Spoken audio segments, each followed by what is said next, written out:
welcome back to my channel. Here is a place that we can advocate for disability inclusion to bring awareness to make the world just a little bit brighter. My name is Chanel, and I am once again wearing a faded gray shirt with the background being my room. Today we're talking about taking up space, or feeling like you're taking up space within disability. I first heard the term about taking up space in regards to disability from my wonderful friend Amanda Hedgepeth. She wrote this wonderful blog about her view as a caregiver and feeling like she couldn't really take up space in that season of her life. And it really has me thinking. I feel like there are so many people with disabilities, caretakers, siblings, different things like that, where you feel like you can't necessarily take up space. So we'll start with if you have a disability and how that feels first. I mean, of course, they have, most places should have accessible parking as well as accessible seating in different venues and different things like that. But there is still this feeling of shame that we often get of, I feel like this is, for lack of a better phrase, I feel like I'm being extra. I feel like I'm being dramatic.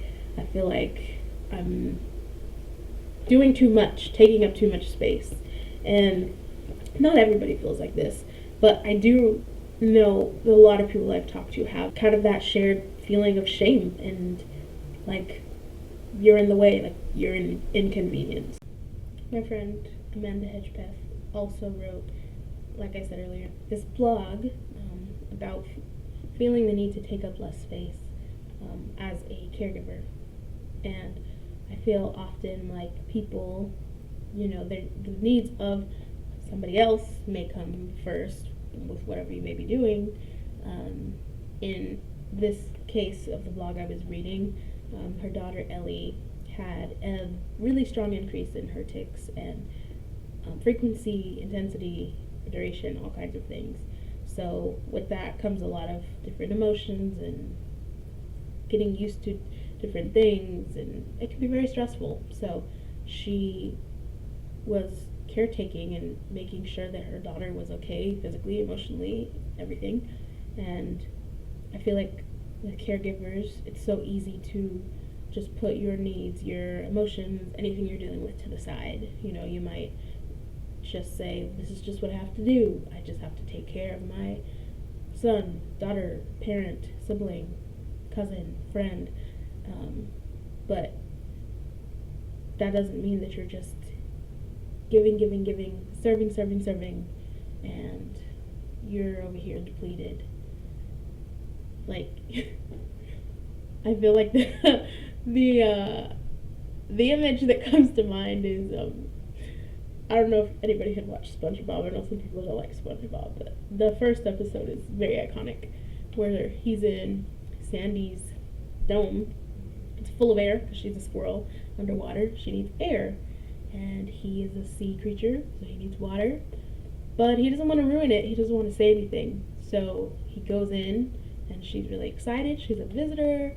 She's talking, and he was there for tea or something. I don't know.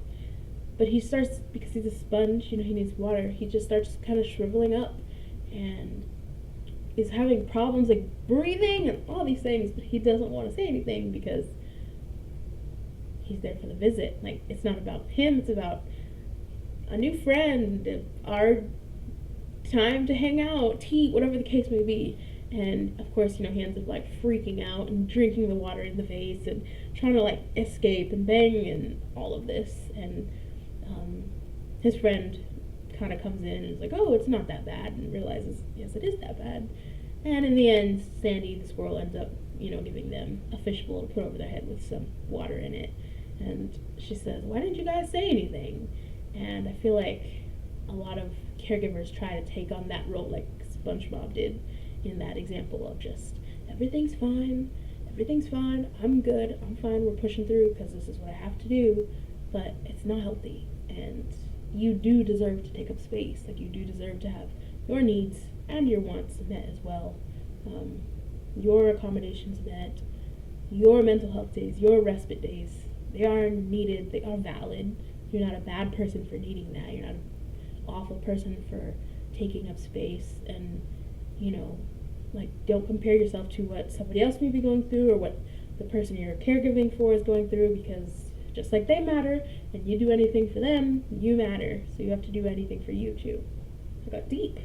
Thank you, SpongeBob. SpongeBob reference. Who knew it would have gotten this deep? Another example I often see of people feeling like they don't need to, or kind of shying away from taking up space, are maybe like siblings of those that have a disability or a really big medical condition.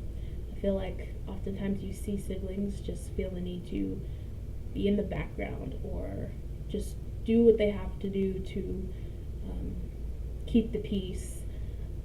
My thing is not important because this sibling has XYZ, needs to go to this therapy, needs this treatment, different things like that. And they kind of unconsciously learn to not take up space, to not really request for things, to not really have their needs or wants met, because they just feel like they can't take up space. And kind of that same thing of feeling like I might be like a burden or an inconvenience if I bring this up. I'll just handle it on my own, or I'll just put up with it, I'll just deal with it.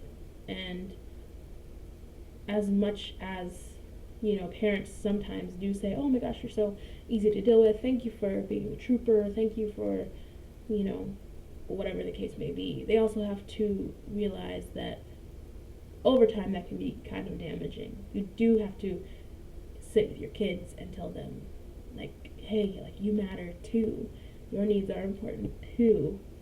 It's the same thing with the SpongeBob reference. When his friend came in and said, oh yeah, and they both were dying. They both were not okay, but they just pretended to be okay. And, they kind of shriveled up. So we don't want anybody shriveling up. Now, the person with the disability, not the caretaker, not a sibling. No shriveling up, okay? There are many other family or friend or coworker dynamics where somebody might feel like they don't need to take up space, they don't want to be an inconvenience, different things like that. But just like I said for the last 3 categories, if you are in the other category, this applies to you too. You also deserve to take up space. You also deserve to have your needs and wants met. You asking for things or needing something is not an inconvenience. And don't push it to the side and just say, oh, well, I'll just, take one for the team. You continue to just take one for the team, and you forget that you are part of the team, so the team can help you too.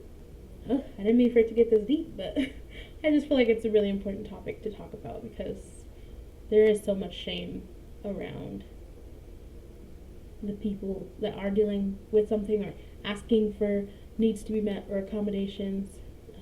The world puts on so much shame, and that feeling of you being extra dramatic, this is too much type of thing, and it's not true. And caretakers and caregivers and siblings and other people often also try to not take up space because they don't want to be like the world to the person with a disability.